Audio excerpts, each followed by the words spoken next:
Olá pessoal, eu sou a Adri e hoje daremos continuidade à leitura do livro Nunca Desista de Seus Sonhos, de Augusto Cury. Um sonhador que desejou mudar os fundamentos da ciência e contribuir com a humanidade. A.C. teve uma infância difícil, mas divertida. Seus pais trabalhavam na lavoura quando adolescentes. Tiveram enormes dificuldades financeiras. De seu casamento, nasceram 6 filhos. Nos primeiros anos, todos dormiam no mesmo quarto, numa pequeniníssima casa, espaço apertado, coração grande. A casa de A.C. era uma bela confusão, mas havia alegria na miséria, criatividade na escassez. As crianças faziam uma festa com quase nada. O prazer de viver sempre penetrou nas alamedas dos que exigem pouco para serem felizes. Os que exigem muito possuem um apetite psíquico insaciável. Sua mãe era uma fonte de sensibilidade, dócil, amável, mas portadora de fobia social. Nunca saía de casa sozinha, era incapaz de levantar a voz para alguém. Para conter a guerra que seus filhos realizavam, ela fazia as malas e ameaçava ir embora. Porém, tomava o caminho do quintal. Comovidas, as crianças pediam para ela voltar e se aquietavam naquele dia. Aos 5 anos, morreu o canário de A.C. Um parente próximo, querendo lhe mostrar o caminho da responsabilidade, disse que o canário tinha morrido de fome porque ele não o alimentara. Essa frase, aparentemente ingênua, foi registrada de maneira superdimensionada nas camadas íntimas do inconsciente do menino, gerando um alto volume de tensão.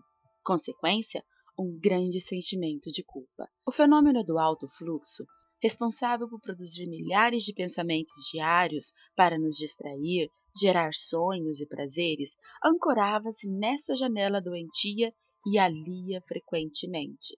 A.C. chorava escondido, pensando na dor da fome do seu canário. Pequenos gestos marcam uma vida. Palavras dóceis também podem ser cortantes. Não há pais que não erram tentando acertar. Quantos professores angustiam seus pequenos alunos com atitudes impensadas? Mas quem não fere quem ama? Somos culpados sem ter culpa. A melhor atitude quando erramos é reconhecer o erro e pedir desculpas. Assim, ensinamos os pequenos também a errar e a superar.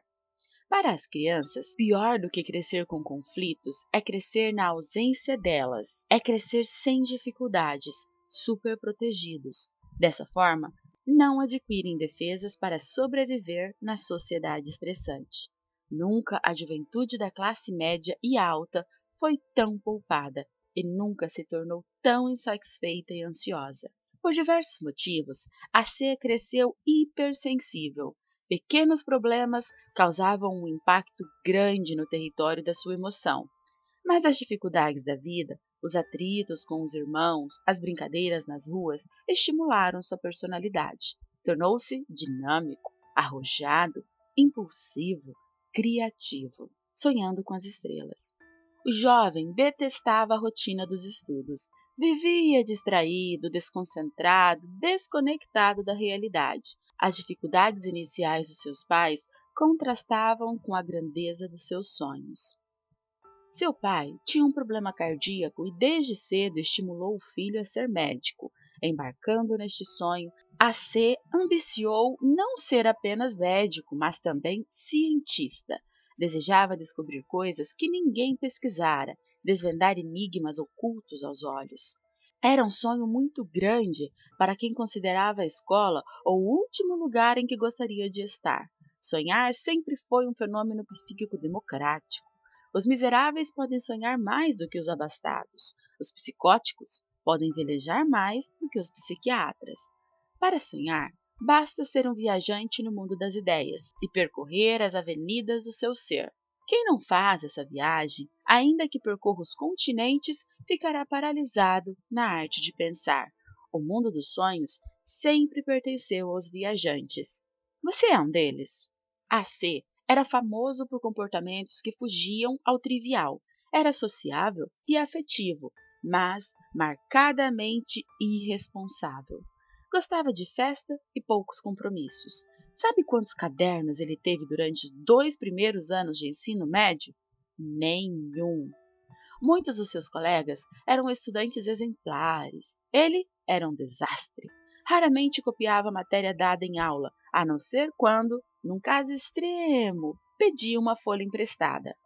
Não levava livros nem cadernos para a escola. Levava apenas a si mesmo e, ainda assim, estava lá apenas fisicamente. Seus professores eram ilustres, mas ele era um estranho no ninho. Não se adaptava ao sistema escolar. Usava roupas bizarras. Seus cabelos viviam revoltos. Tinha obsessões. Uma delas é que não gostava da própria testa. Achava-a comprida demais. Vivia tentando encobri-la com mechas dos cabelos. Distraído com suas ideias e com suas manias, andando pela rua, certa vez trombou com um poste. Ficou tonto. Quase desmaiou. Apesar de suas atrapalhadas, era um jovem divertido. Tão divertido que, junto com um amigo, fazia serenatas de madrugada com o violão. Só que nem ele, nem um amigo sabiam tocá-lo. Resultado, o som era tão ruim que as moças nunca acendiam a luz do quarto para mostrar que os viam. Quando dizia que queria ser médico, muitos davam risadas. Nem seus amigos mais íntimos acreditavam nele. Dizer que queria ser um cientista era uma heresia para quem não prestava atenção nas aulas. Não apostavam nem por compaixão. A C dava motivos para isso. Seus pais continuavam sendo seus grandes incentivadores. Pai e mãe podem ser maravilhosos quando enxergam no filho o que ninguém consegue ver. Quando apostam que eles têm ouro no coração, apesar de só ser possível ver o cascalho. Chegou o momento em que a C parou de brincar com a vida. Resolveu levá-la a sério. Não queria ficar à sombra do pai. Queria construir sua própria história. Deixou as festas, as orgias, o convívio com os amigos e resolveu ir atrás dos seus sonhos. O velho ditado diz: pau que nasce torto, morre torto. Aos olhos de muitos, ele estava condenado a ser um fracassado. A C, porém, não era um pedaço de pau, mas um ser humano, como qualquer outro, possuía um grande potencial intelectual represado. Exercitou sua capacidade de pensar e escolheu seus caminhos. Tinha grandes sonhos, o que lhe dava uma belíssima perna para caminhar. Agora precisava de outra perna, a disciplina. Teve que se disciplinar para transformar seu sonho em realidade. Resolveu estudar seriamente. Pagou um preço bem caro, deixando muitas coisas para trás. Sacrificou horas de lazer. Estudou mais de 12 horas por dia para entrar na faculdade de medicina. No começo, tinha vertigem e sentia-se tonto, mas perseverava. Seus sonhos o animavam, refrigeravam seu cansaço. Os mais íntimos estavam céticos, outros ficaram perplexos com sua disposição. Ou ele prosseguia, ou se entregava. Era mais fácil entrar numa faculdade menos exigente. Todavia, desistir do sonho era uma palavra que não estava no dicionário de AC. Para alguns, seu projeto era loucura. Para ele, era o ar que o oxigenava. Quando ninguém esperava nada dele, eclodiu na terra estéril, entrou na faculdade de medicina. Ele parecia um jovem alienado, mas no fundo sempre fora um questionador de tudo o que via e ouvia. Na faculdade de medicina não foi diferente. Não engolia as informações, procurava digeri-las.